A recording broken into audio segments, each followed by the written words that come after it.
नमस्कार, मैं advocate Chandan Rajput, lawyer in Ahmedabad. आज बात करेंगे क्रिमिनल केस के प्रोसीजर। क्रिमिनल केस में एफआईआर कैसे होती है, चार्जशीट क्या होता है, ट्रायल क्या होती है और बेल क्या होता है। क्रिमिनल केस में जैसे मान लो कोई व्यक्ति है किसी भी कारण से क्राइम कर दिया है या क्राइम हो चुका है, तो उस व्यक्ति पे पहले तो एफआईआर होगी। अब एफआईआर कहाँ होगी, कैसे होती है? तो मान लो जैसे कोई व्यक्ति ने क्राइम किया है तो उसकी एफआईआर की जो प्रक्रिया पुलिस स्टेशन से ही शुरुआत होती है। कुछ केसों में पुलिस को ऐसा लगता है कि प्राइमरी हमें एक इन्फॉर्मेशन ले लेनी चाहिए, थोड़ा बहुत इन्वेस्टिगेशन कर लेना चाहिए एफआईआर करने से पहले। और कुछ केसों में ऐसा होता है कि इन्फॉर्मेशन मिलने पे ही एफआईआर रजिस्ट्रेशन कर देना ही चाहिए और उसके बाद इन्वेस्टिगेशन करना चाहिए। जनरली फर्स्ट इन्फॉर्मेशन का मतलब ये होता है कि पहली इन्फॉर्मेशन आपको मिली तो आपको एफआईआर दर्ज करनी ही होगी। पुलिस आपकी एफआईआर दर्ज करने से मना नहीं कर सकती है।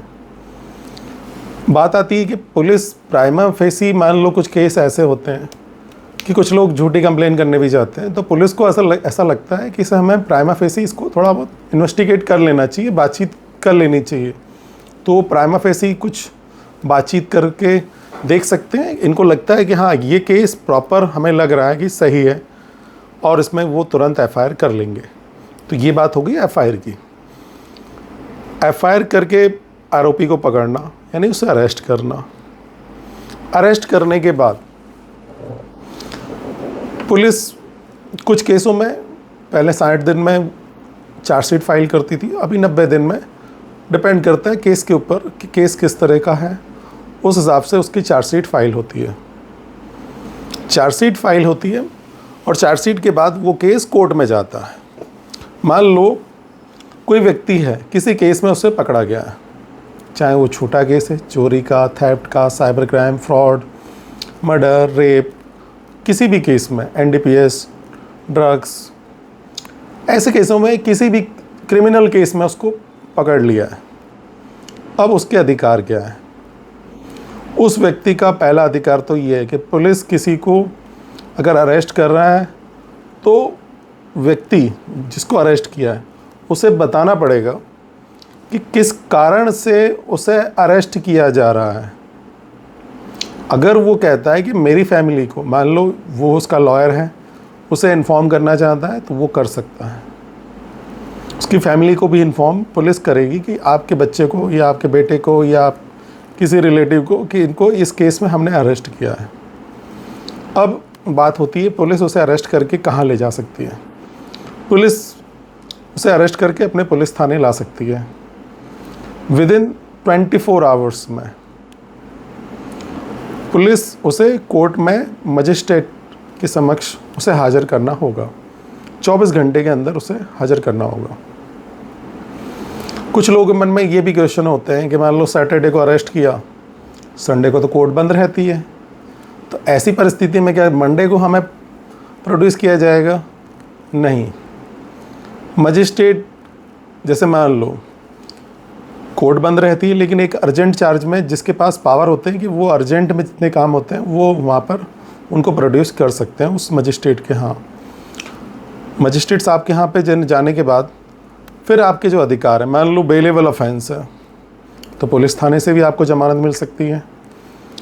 मान लो नॉन बेलेबल है लेकिन सज़ा 7 साल से कम है और मजिस्ट्रेट के पास पावर है तो मजिस्ट्रेट साहब आप उसमें ज़मानत एप्लीकेशन फ़ाइल करेंगे तो वो आपको ज़मानत दे सकते हैं। आप ज़मानत मान लो उन्होंने रिजेक्ट कर दिया तो आपके पास क्या अधिकार रहेगा?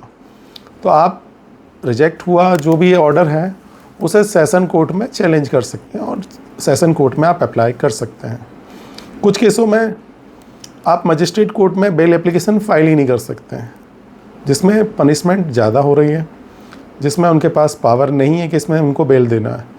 तो ऐसे केसों में आप सीधे ही सेशन कोर्ट यानी कि डिस्ट्रिक्ट कोर्ट में बेल एप्लीकेशन फाइल कर सकते हैं। डिस्ट्रिक्ट कोर्ट दोनों पक्षकार यानी सरकार को भी सारे एविडेंसों को देखेगी और आरोपी के पक्ष को भी सुनेगी।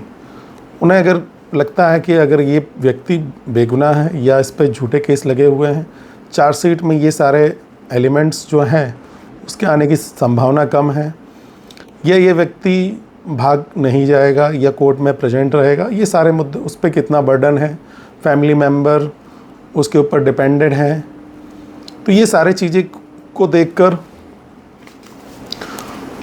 डिस्ट्रिक्ट जज साहब उसे ज़मानत दे सकते हैं या उसे खारिज भी कर सकते हैं। अब आपके पास सेकंड अधिकार होता है कि आप हाई कोर्ट में बेल एप्लीकेशन फ़ाइल कर सकते हैं अगर रिजेक्ट हुआ है तो, या हाई कोर्ट में फ़ाइल करने के से पहले अगर चार्जशीट हो गई है तो आप चार्जशीट होने के बाद सेम मजिस्ट्रेट मतलब डिस्ट्रिक्ट कोर्ट में फिर से आप बेल एप्लीकेशन फ़ाइल कर सकते हैं, क्योंकि चार्जशीट हो चुकी है। इस बेस पे चार्जशीट हो गई तो आपकी तरफ से आप दलील कर सकते हैं कि इन्वेस्टिगेशन कंप्लीट हो गया है और 2 महीने से ऊपर हम लोग जेल के अंदर हैं। कोर्ट को ठीक लगता है आपके चाल चलन को देखकर, आपके ऊपर बर्डन देखकर, चार्जशीट को समझकर, चार्जशीट में जो एलिमेंट्स मिल रहे हैं अगेंस्ट के या फेवर के, एनालिसिस होने के बाद डिस्ट्रिक्ट जज साहब उसमें बेल एप्लीकेशन को मंजूर कर सकते हैं। मान लो आपकी एप्लीकेशन खारिज की जाती है तो आप हाई कोर्ट में उसको बेल के लिए जा सकते हैं और हाई कोर्ट से आप सुप्रीम कोर्ट तक भी जा सकते हैं, ये आपके अधिकार हैं। अब बात होती है, मान लो दोनों वो व्यक्ति बेल पर आ जाता है और फिर उसका केस चलेगा मजिस्ट्रेट कोर्ट में या सेशन कोर्ट में, जिस हिसाब का कोर्ट होगा केस होगा। मान लो कोई व्यक्ति है, उसे ऐसा लग रहा है ये जो व्यक्ति ने मेरे अगेंस्ट में केस किया है इसने फेक केस किया है, या इस केस में मेरा इन्वॉल्वमेंट है नहीं जिस हिसाब से इन्वॉल्वमेंट उन्होंने बताया है, या उसके पास इस तरह के सबूत हैं कि ये फेक एफआईआर है, क्या गलत एफआईआर है, या एफआईआर में रोल है ही नहीं मेरा और पुलिस ने मेरा नाम लिया है, तो आप एंटीसिपेटरी बेल के लिए एप्लीकेशन कर सकते हैं अग्रिम जमानत के लिए। मान लो उस व्यक्ति को अग्रिम जमानत मिल जाती है तो फिर पुलिस आपको अरेस्ट नहीं करेगी। अब बात होती है कि अग्रिम जमानत नहीं मिलती है तो आपको सरेंडर होना ज़रूरी है, नहीं तो आपको वांटेड डिक्लेयर कर दिया जाएगा।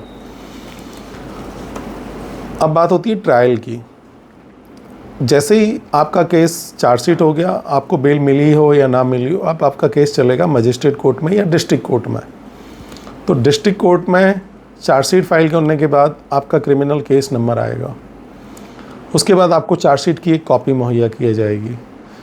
आप कॉपी आपको मिलने के बाद आपको अपना बचाव यानी अपना पक्ष रखने का पूरा अधिकार है, तो आप अपने वकील को रोक सकते हैं इस केस में अपना डिफेंस करने के लिए, और उसमें जितने गवाह होंगे गवाहों की क्रॉस होगी। क्रॉस होने के बाद सारे सबूतों को देखा जाएगा और फिर फाइनल आर्गुमेंट होंगे। आपको अपने बचाव के कोई एविडेंस देने हैं तो आप अपने बचाव के एविडेंस भी दे सकते हैं। और ये ट्रायल चलने से पहले भी अगर आपको ऐसा लग रहा है कि ये चार्जशीट जो हुई है मेरे अगेंस्ट में वो गलत हुई है और इसमें मेरा कोई स्पेसिफिक कोई रोल नहीं दिख रहा है और केस चलने पे मेरे अगेंस्ट में ये केस साबित होना असंभव है, तो ऐसी स्थिति में आप डिस्चार्ज एप्लीकेशन भी कोर्ट में फाइल कर सकते हैं ट्रायल चलने से पहले। आपके पास अधिकार है, आप हाई कोर्ट में भी कॉसिंग के लिए जा सकते हैं।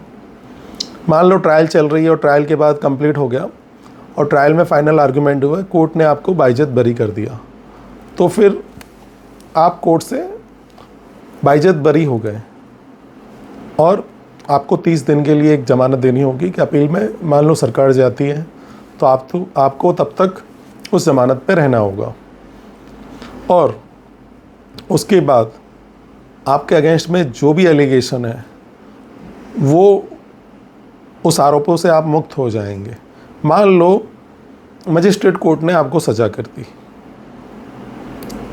और उसमें कुछ आपका रोल दिख रहा है, लेकिन सज़ा बहुत ही कम समय की है, तो कोर्ट आपको दंड भी कर सकती है। कुछ केसों में ऐसे भी होते हैं कि जिसमें आपको लग रहा है ना कि इसमें ज़्यादा सज़ा नहीं है, आपने कुछ वायलेंट किया है या वायलेंस किया है जिसमें सज़ा बहुत कम है, कोर्ट आपको ऑफ़र भी कर सकती है कि आप इस गुनाह को कबूल कर लें तो हम आपको 500 रुपये का जुर्माना, 5000 का जुर्माना या 10,000 का जुर्माना लगा के आपको छोड़ देंगे। तो आप गुनाह को कबूल भी कर सकते हैं। जनरली जिस केस में सज़ा ज़्यादा होती है और आपने अगर गुनाह कबूल कर लिया तो आपको फिर सज़ा ही हो जाएगी। तो जिन केसों में दंड नहीं होता है और जिसमें सज़ा ही होती है, ऐसे केसों में केस आपको चलाना पड़ेगा। चलाने के बाद बर्डन ऑफ प्रूफ हमेशा प्रोसिक्यूशन के ऊपर ही रहेगा। उसे प्रूव करना है कि ये चीज़ गलत की है। सिवाय पॉक्सो जैसे केसों में, क्या ऐसे जो अन्य केस हैं पॉक्सो जैसे, जिसमें बर्डन ऑफ प्रूफ आरोपी के ऊपर होता है कि उसे साबित करना है कि मैं बेगुनाह नहीं हूँ। नहीं तो अन्य जो कि जितने भी केसेस हैं, ये सारे केसेस में बर्डन ऑफ प्रूफ प्रोसिक्यूशन यानी कि जो कंप्लेन कर रहा है उसके ऊपर रहता है। उसे कोर्ट में प्रूव करना है कि आप गलत किया है या आपने गलत किया है, आपने ये क्राइम किया है। और ये सब कंप्लीट होने के बाद आप बाइज्जत बरी होते हैं तो आपके अगेंस्ट में कोई क्रिमिनल रिकॉर्ड्स में रहेगा, लेकिन आपके अगेंस्ट में कोई कार्रवाई नहीं होगी और उस रिकॉर्ड के आधार पे आपको कभी किसी प्रकार से परेशान नहीं किया जा सकता। और आप मान लो जैसे क्रिमिनल केस चल रहा है तो वो पेंडिंग माना जाएगा। तो जैसे मान लो कि आपको बेल पे आपको बरी किया है, बेल पे आपको उसमें कंडीशन लिखा है कि आपको इंडिया छोड़ के नहीं जाना है। तो ऐसी कंडीशन में अगर आप इंडिया छोड़ के जाते हो तो वो बेल ऑर्डर का आपने उल्लंघन किया है, तो आपका बेल कैंसिल भी हो सकता है। इसलिए अगर मान लो कोई व्यक्ति बेल ले रहा है और उसको कहीं जाना है और कंडीशन में है कि अगर आपको अहमदाबाद या गुजरात या इंडिया छोड़ना है तो कोर्ट से परमिशन लेना होगा। तो कोर्ट में आप परमिशन की एप्लीकेशन दे सकते हैं। कोर्ट उसे अप्लाई करने के बाद कोर्ट उसको खारिज करती है, अलाउ करती है, तो आप वो कंडीशन को फॉलो कर सकते हैं। इसके अलावा आपके मन में कोई क्वेश्चन हो तो आप मेरे इसी नंबर पे कॉल कर सकते हैं। धन्यवाद।